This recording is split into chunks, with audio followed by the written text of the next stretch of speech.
नागपुर से बड़ी राजनीतिक खबर। एनसीपी नेता सुप्रिया सुले ने पार्टी विलय की अटकलों को खारिज करते हुए कहा कि उन्हें और शरद पवार को ऐसे किसी प्रस्ताव की कोई जानकारी नहीं है। उन्होंने कहा कि देश में महंगाई, बेरोजगार और भ्रष्टाचार जैसे गंभीर मुद्दे हैं, इसलिए राजनीतिक विवादों के बजाय जनता की समस्याओं पर ध्यान देना जरूरी है।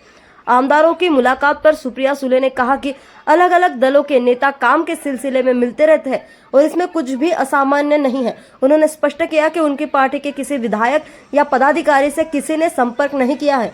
रोहित पवार के आंदोलन पर उन्होंने कहा कि किसानों के लिए उनकी लड़ाई सराहनीय है, जबकि संजय राउत को उन्होंने अपना बड़ा भाई बताते हुए कहा कि उन्हें सलाह देने का पूरा अधिकार है।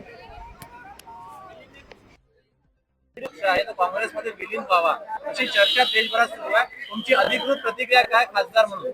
मी तुमच्याच कडून ही गोष्ट ऐकते। मला याच्याबद्दल काहीच माहिती नाही, तुमच्याच कडून ऐकते। काल नाना पटोले म्हणले की राष्ट्रवादीकडनं काही महिन्यापूर्वी विलीनीकरणाचा प्रस्ताव काँग्रेसकडे गेला होता। मला आदरणीय पवार साहेबांना आणि मला याची काहीच माहिती नाही।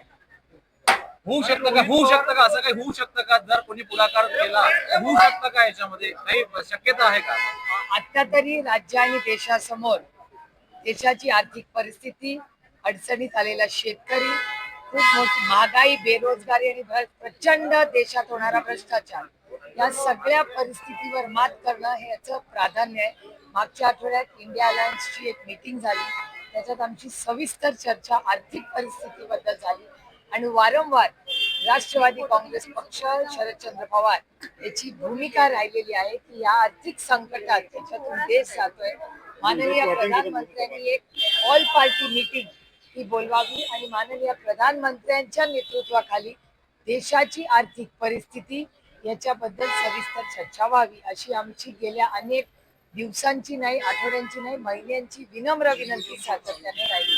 तुमचे काही आमदार भाजपच्या प्रदेशाध्यक्षांना भेटले, काल उत्तम जानकर मुख्यमंत्र्यांना येऊन भेटले, काय अस्वस्थता आहे का आमदारांना?